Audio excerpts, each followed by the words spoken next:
I mean, Republicans are in control of the House, the Senate, and the White House. If they wanted this shutdown to end, they could do it. And if John Thune or Mike Johnson or President Trump did not like what Russ Vought was doing, they could call him. They could easily tell him to stop. Trump is quite literally his boss. He is ultimately the one behind all of this. Trump is also the boss of all the Republicans in Congress, who eagerly do whatever he wants these days. And that's really concerning, because the boss is kind of out to lunch right now. I mean, according to Senator Chuck Schumer, he didn't even appear to know that the shutdown fight was over health care. It's not to mention that Trump seemed to forget exactly who Hakeem Jeffries was on Tuesday, even after meeting with him in the Oval Office a day earlier. But more alarming, perhaps, is that this weekend, President Trump posted this to his Truth Social page.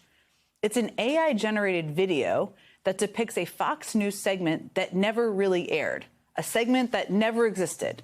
It featured an AI-generated version of Trump's own voice announcing a new government program for something called a medbed, which will replace our current healthcare system altogether. But here's the thing. Medbeds don't exist. They are actually a QAnon conspiracy theory. The idea is that the government secretly has access to futuristic miracle beds that can cure all ailments and even do things like regrow limbs. Conspiracy theorists believe that JFK is actually still secretly alive, but you wouldn't recognize him because medbeds not only healed him, but made him look remarkably youthful. Just to give you a sense on this conspiracy theory. The whole thing is completely cuckoo for Cocoa Puffs, completely. And not only should the president have realized that because of, well, everything about it, obviously, but the president also should have realized that was not actually his voice in the video. He did not actually do an Oval Office address about med beds.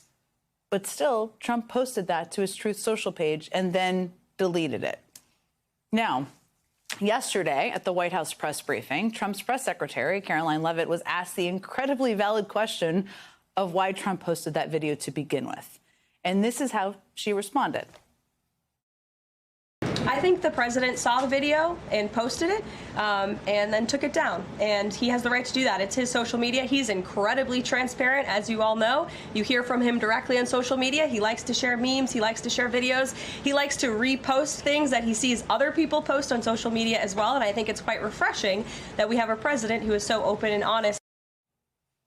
Doesn't quite answer the question on why her boss posted an AI-generated video that clearly wasn't his voice, right? I mean, last month on Fox News, Trump also proudly bragged that he ended a war between the nations of Azerbaijan and Albania, despite the fact that the two countries were never actually at war. About a week later, at a press conference with the Prime Minister of the UK, Trump made the same bizarre claim. Just to give you a sense of how weird that claim is, this is how far apart those countries are. You can see it on your screen right now. Albania and Azerbaijan are not and have never been at war, but they are now laughing at us. Here's the Prime Minister of Albania making fun of Trump with French President Macron and the President of Azerbaijan at an international summit today. You should make an apology to us, because you didn't congratulate us for the peace deal that President Trump made between Albania and Azerbaijan. I'm sorry for that, guys. Yeah. And you worked very hard. All around the world, Trump is the butt of the joke. And it's a little less funny to many people living here. I mean, after President Trump called for cities like Chicago to be used as training grounds for the military on Tuesday, Illinois Governor J.B. Pritzker said that he believes the time has come to invoke the 25th Amendment to get him removed from office. And earlier this week, Democratic Congresswoman Madeleine Dean confronted Mike Johnson, saying the president is unhinged and unwell. Watch this video closely, and you'll just notice how Johnson doesn't necessarily deny either statement. This is what I was talking about with Chris. The president is unhinged. He is unwell. What are you doing? A lot of folks on your side are, too. I don't control Oh, my them. God, please. That performance in front of the generals, that I didn't see it. is so dangerous. You know I serve on Foreign Affairs and Appropriations. Yes. It's a collision of those two things. Our allies are looking elsewhere. Our enemies are laughing. I just left You the have a speaker's, president who is, you have a president who is unwell. They sure are. Starting us off tonight, it's Democratic Congresswoman Madeleine Dean of Pennsylvania. Congresswoman, it's great to see you. I just have to start with that moment between you and Mike Johnson, because it was just one exchange, but it really did seem emblematic of the moment we find ourselves in tonight. Why did you decide to confront him that way? Well, you know, it was the very first day of the shutdown. and he is at the center of it. And so I saw the opportunity to speak to him, and he and I have conversations over the years. We served on Judiciary Committee together, so I had the moment to talk to him, and I really begged him to lead. I said, we desperately need you to lead. It is his opportunity and his responsibility. But the performance before the generals, the calling in of 800 generals, and the insulting, vain performance by Secretary Hegseth, and then the president's performance after it that was just utterly incoherent. It's alarming to me. The clip you just showed of Macron and other world leaders, they're laughing. Mm-hmm. I'm not laughing. It's so worrisome. It is so dangerous. So I just wanted him to say that you must recognize, Mr. Speaker, that the president is both unhinged and unwell. In response, he didn't, at least in the video that we saw, you were in the conversation, didn't seem to say, no, he isn't. He kind of spit it back and said, you have unwell people on your side. What does that tell you? Using the word too. Same on your side, too. I think it's pretty obvious. He recognizes there's a problem, that the behavior of the president, we saw it, of course, in Trump 1, but it is markedly different this time around. It is more deteriorated. It is more incoherent. It's always self-serving. We have seen that in Mr. Trump for a very, very long time, I guess his whole life. But this is something I think very dangerous. And it was just a few days before he was on a different stage, on the UN stage, saying unbelievably incoherent and incorrect things. Obviously, complaining about an escalator and a teleprompter, paranoid about those things. The savior and solver of 7 wars. I don't know if you're aware of that, but just absolutely incoherent things. These are 2 very important stages. One staged for his purposes, his vain purposes, and the other the world stage.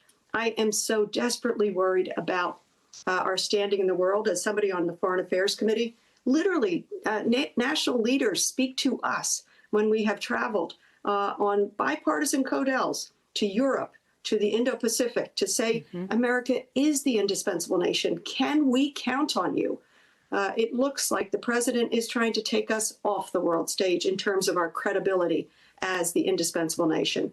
I want the speaker to go to the president and say it's recognizable what you are doing and your deterioration. Others need to go around him and be honest with the president.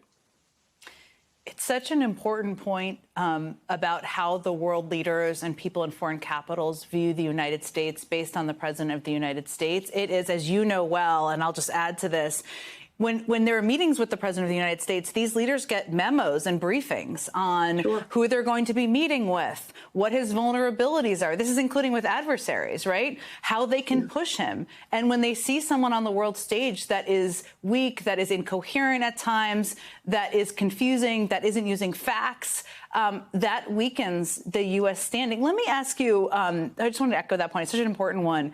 Let me ask you, because as you noted, we're on day 2 of the government shutdown right now. People across the country are being impacted. As I've stated 1,000 times already in the last 2 days, this is about health care subsidies for the American people. That's what Democrats are standing up to extend.